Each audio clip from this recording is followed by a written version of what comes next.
तो देखिए बच्चों, आज हम लोग बात करते हैं मेंडेलियन डिसऑर्डर की। Okay, Mendelian disorder.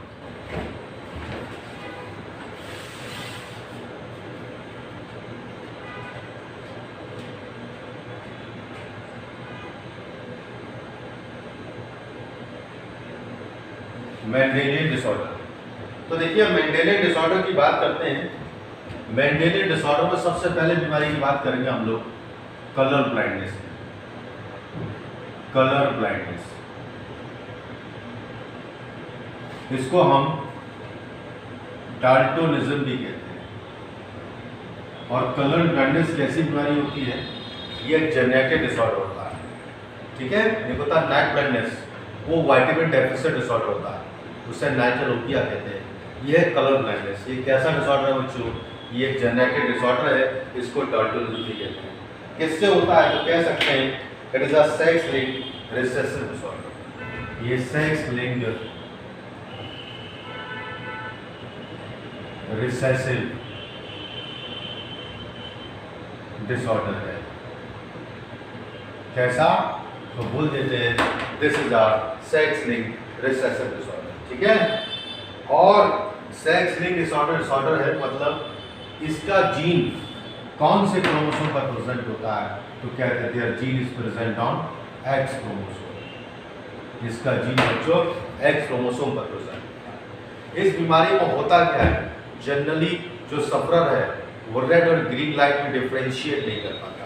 तो कह सकते हैं sufferer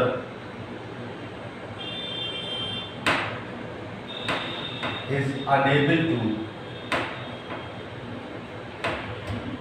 differentiate red and green light। इनमें डिफरेंशिएट नहीं कर पाता। इसीलिए बच्चों ऐसे पेशेंट की, ऐसे लोग की ड्राइविंग लाइसेंस भी नहीं बनता, क्योंकि दो ही सिग्नल होते हैं, वही सिग्नल में डिफरेंशिएट नहीं कर पाते। ठीक है, दूसरी बात, हमारी आंख में जो कोन्स होती हैं उसमें 3 टाइप के पिगमेंट्स होते हैं फॉर कलर विजन, रेड के लिए, ग्रीन के लिए और ब्लू के लिए। अब इसके अलावा जो कलर ये मिक्सअप करके देखते हैं वो कलर भी दिखाई नहीं देगा। तो आपने पढ़ा होगा, थोड़ा सा बताता हूँ बच्चों। ठीक है, अगर आपको रेड कलर दिखाई नहीं दे रहा होगा तो क्या देते हैं? देखिएगा, ब्लाइंडनेस ऑफ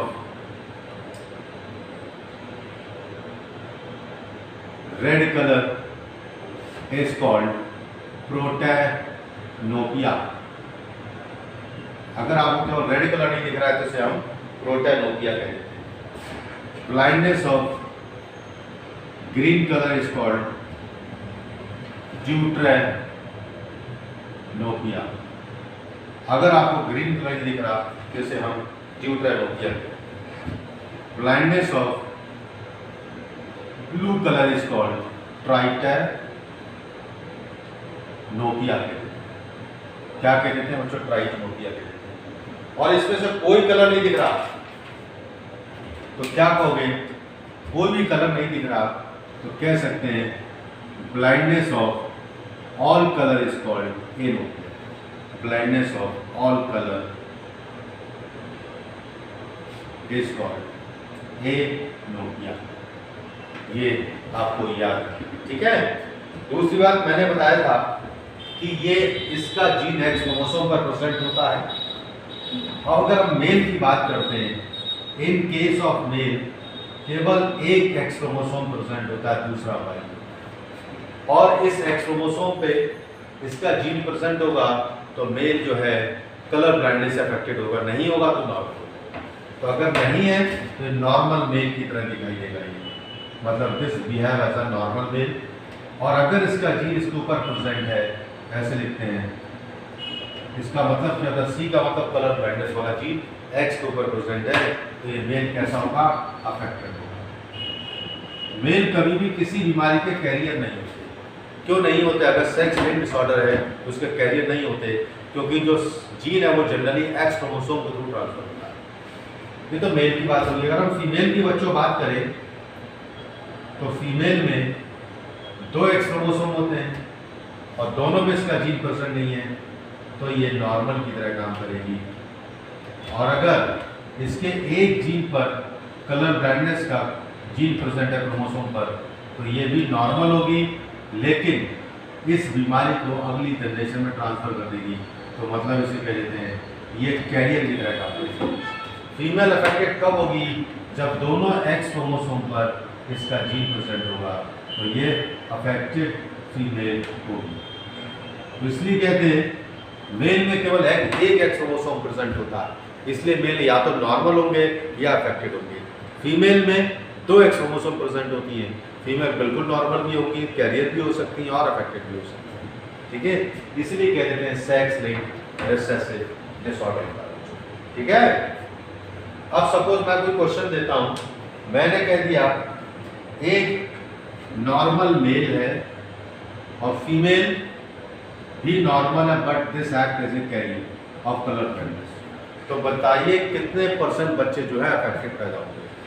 तो इसका हम क्या करते हैं बच्चों, इस तरीके से एक चेकर बोर्ड बनाते हैं छोटा सा,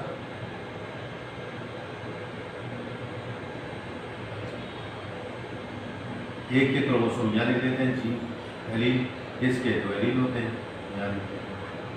अब बच्चों इसका क्रॉस कराते हैं, इसका कौन इससे होगा तो क्रोमोसोम कंस्टिट्यूशन क्या आएगा ये, इसका कौन इससे होगा तो क्या आएगा XY, इसका इससे किया जाएगा तो यहाँ निकलेगा, इसको यहाँ से किया तो यहाँ। ये नॉर्मल फीमेल है बट कैरियर होती है, ये अफेक्टेड। अगर मैं पूछूंगा कितने % ऑफ स्प्रिंग्स अफेक्टेड होंगे तो 4 में 1 अफेक्टेड दिख रहा है, तो क्या होगा 25% अफेक्टेड एंड 75% नॉर्मल। अगर मैं आपसे पूछता कितने % मेल अफेक्टेड होंगे, तो मेल तो 2 ही बनने हैं, एक मेल अफेक्टेड नॉट, तो कहोगे 50% मेल अफेक्टेड। मैं आपसे पूछा कितने % डॉटर अफेक्टेड होती है, तो कहोगे 0%, क्योंकि तो कैरियर अफेक्टेड नहीं। समझ रहे हो?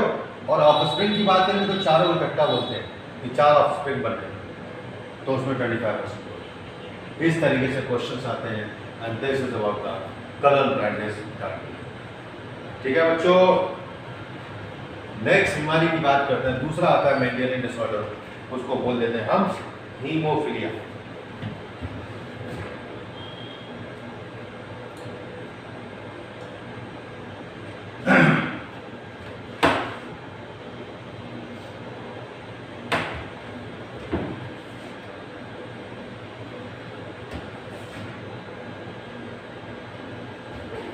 नंबर सेकंड आता है बच्चों हीमोफीलिया।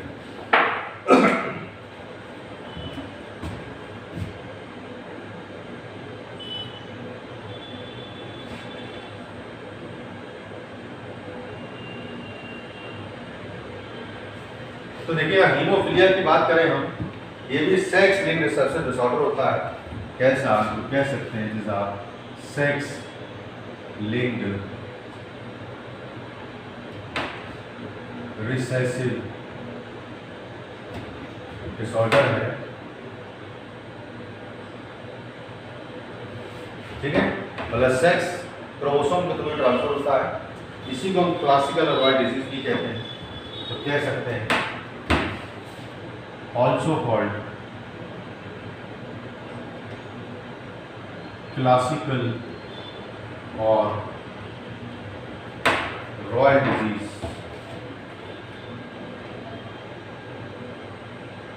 बिकॉज क्योंकि सबसे पहले बच्चों ये रॉयल फैमिली क्वीन विक्टोरिया में डेवलप हुआ, because it was first of all observing. क्यों? Because it was first of all observing, royal family में डेवलप हुआ था। कौन सी? Royal family Queen Victoria. इनके अंदर बच्चों सबसे पहले ये देखा गया, इसलिए इसको रॉयल डिजीज कहते हैं। ठीक है,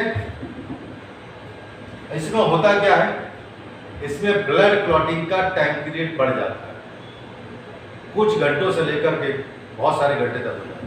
तो क्या कहोगे in it blood clotting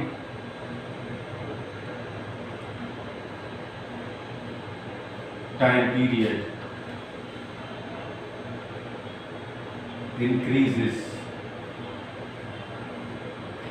that is from few minutes to several hours, बहुत ज़्यादा बढ़ जाता है। तो अगर बाय द वे आपको हीमोफिलिया कहीं चोट लग जाती है तो ब्लड क्लॉट नहीं होगा, ब्लड रिसना शुरू कर देता है। एक समय में क्या होगा, ब्लड क्लॉट नहीं हुआ, शरीर का सारा ब्लड निकल जाएगा तो पेशेंट मर जाएगा। तो वो ये बीमारी होगी, क्लॉटिंग होता है, ये कई घंटे बाद क्लॉटिंग होता है, ठीक। अब ये किसकी वजह से होता है, तो कह सकते हैं this cause is due to deficiency of several blood clotting factor, कह सकते हैं causes due to deficiency of several blood clotting factors। Blood clotting factors की बात करते हैं, ब्लड को क्लॉट करने वाले टोटल 13 फैक्टर्स होते हैं। कितने? 13 फैक्टर्स होते हैं। तो उन्हीं फैक्टर में से कुछ फैक्टर की कमी हो जाती है जिसकी वजह से हीमोफिलिया होती है, और उसी की वजह से हीमोफिलिया 3 टाइप की होती है। कौन कौन सी? Number 1 haemophilia A, number 2 haemophilia B, and number 3 is haemophilia C. 3 type की हीमोफिलिया होगी बच्चों। कौन कौन सी? ए, बी एंड सी। सबसे ज्यादा कौन सी होती है? तो about 80% of total haemophilia is of this type, and about total 20% of this type, and this is very rare. Symptom वही अलग अलग नहीं है, बस ये तीनों अलग अलग ब्लड क्लॉटिंग की फैक्टर्स होती है। तो हीमोफिलिया ए किसकी कमी से होती है? तो कह सकते हैं causes due to deficiency of blood clotting factor 8, 8वें ब्लड क्लॉटिंग फैक्टर की कमी से बीमारी है। और 8वें ब्लड क्लॉटिंग फैक्टर का नाम क्या होता है? इसे बोल देते हैं एंटी हीमोफिलिक फैक्टर। क्या कह देते हैं बच्चे हम? एंटी हीमोफिलिक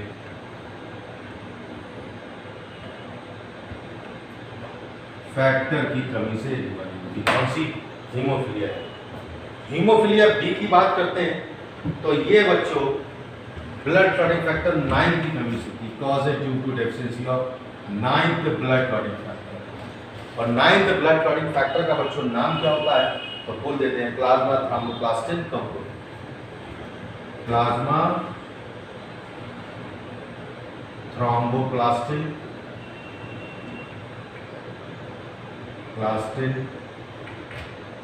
कंपोनेंट की वजह से ये हीमोफिलिया सी होती है। फिर आती है बच्चों बी होती है। हीमोफिलिया से ब्लड क्लॉटिंग फैक्टर 11 की कमी होती है। किससे होती है? This causes due to deficiency of blood clotting factor 11 की कमी से हीमोफिलिया सी होती है। और हीमोफिलिया सी जो है ये कौन सा ब्लड क्लॉटिंग फैक्टर 11 का क्या नाम है? प्लाज्मा थ्रोम्बोप्लास्टिन एंटीसी, जिसका नाम है बच्चों प्लाज्मा थ्रोम्बोप्लास्टिन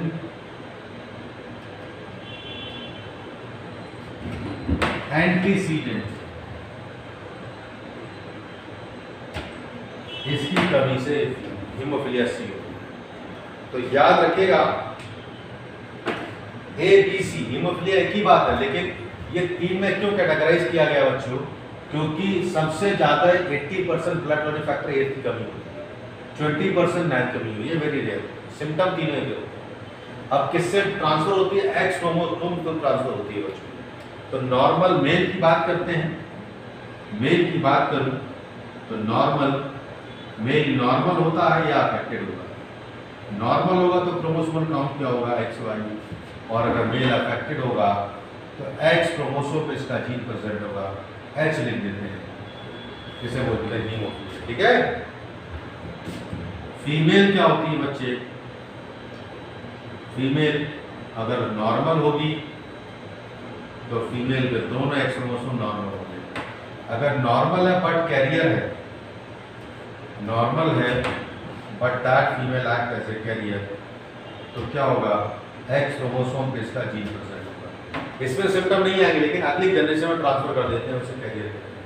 और अगर फीमेल ये अफेक्टेड होगी, खुद अफेक्टेड होगी, तो दोनों एक्स क्रोमोसोम पर इसका जीन प्रेजेंट, ये कंडीशन होती है। समझ में आ रहा है कुछ? तो दिस इज द हीमोफिलिया। अब मैं कुछ सिम्टम्स की बात करता हूं।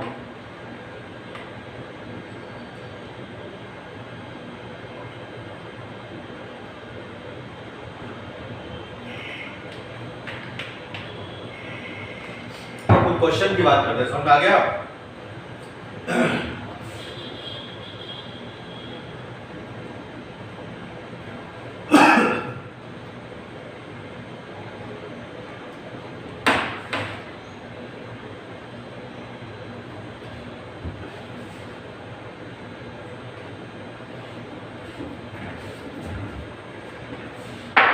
देखिए हम लोग क्वेश्चंस की बात कर रहे हैं। अब मैंने कह दिया कोई मेल जो है हीमोफिलिक, हीमोफिलिक का मतलब ये, और मैंने कह दी मदर है वो नॉर्मल है बट कैरियर है। नॉर्मल है बट कैरियर है मतलब क्या हुआ? एक एक्स क्रोमोसोम पर इसका जीन प्रेजेंट होगा। तो बताइए कितने मेल और फीमेल अफेक्टेड होंगे, अलग अलग बताना है। कितने मेल अफेक्टेड होंगे और कितने फीमेल ऑफस्प्रिंग अफेक्टेड होंगे, ये बताना। तो बेटा इसका मैसेज चेक करना। एक आध क्वेश्चन हर साल लीड में भी आता है, बोर्ड 3 के नंबर होते हैं बच्चे। तो जो कलर ब्लाइंडनेस का था वही तरीका इसका होता है।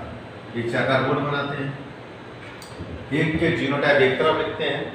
सपोज मैंने कह दिया मेल वाले यहाँ लिख लेते हैं एक्स एच, फीमेल वाले इधर लिख लेंगे एक्स एच। इसका तो इससे कराएंगे तो कंडीशन क्या आएगी? X H x H. इसका प्लॉट इससे कराओगे तो कंडीशन क्या आएगी? ये कंडीशन है। इसका प्लॉट इससे कराओगे तो क्या आएगा? X x. इसका प्लॉट इससे कराओगे तो क्या आएगा? X y. यही तो कंडीशन आएगी। अब देखिएगा ये दो फीमेल हो रहे हैं, ये दोनों मेल हो रहे हैं। ये फीमेल में दोनों एक्स क्रोमोसोम पे इसका जीन प्रेजेंट है, तो क्या, और इस पर एक पर है, तो क्या कहोगे? 50% फीमेल कैसी हैं? Affected, and 50% normal. अब 50% नॉर्मल है बट कैसी है बच्चों? ये 50% कैरियर। ठीक है। ऐसी हम बात करते हैं मेल की।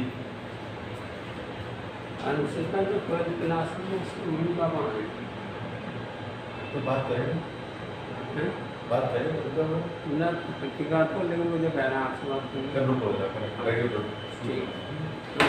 दूसरी बात हम लोग इसकी बात कर रहे थे, दोनों मेल है बच्चे। मेल में ये मेल अफेक्टेड होगा, ये नॉर्मल होगा। ये मेल अफेक्टेड होगा, ये मेल नॉर्मल होगा। ठीक है ना? तो 50% अफेक्टेड मेल होगा और 50% नॉर्मल मेल। 50% नॉर्मल। ये बच्चों रेशियो है, समझ में आ गया? अगर मैं पूछता कितने परसेंट ऑफस्प्रिंग अफेक्टेड है, तो 4 दिख रहे हैं, आप बताते 50% are affected, 50% normal. Male female की बात करेंगे तो देखिए एक फीमेल अफेक्टेड हो रही है, एक मेल अफेक्टेड हो रहा है, तब भी कहेंगे 50% females are affected, 50% normal. Similarly in case of male. तो इस तरीके से बच्चों तुम्हारे क्वेश्चंस आते हैं किसके? हीमोफिलिया। समझ में आ गया सबके बच्चों? कोई दिक्कत यहाँ तक? तो मैंने आज 2 केस बताए बच्चों, कौन कौन से? एक तो बच्चों यही हो गया हीमोफिलिया और एक कलर ब्लाइंडनेस। अब 2 केस और रहेंगे इसमें। एक हम लोग बात करेंगे थैलेसीमिया की और दूसरा सिकल सेल एनीमिया। तो बच्चों छोटे छोटे वीडियो में देता हूँ आपको, तो मंडे को मैं हूँ नहीं, इसलिए मैं वीडियो शूट कर रहा हूँ बच्चों ये। तो आप केवल 2 ही डिसऑर्डर पढ़िएगा मंडे को, अदरवाइज ट्यूसडे को आपका मैं नेक्स्ट लगाता हूँ, ठीक है। ओके।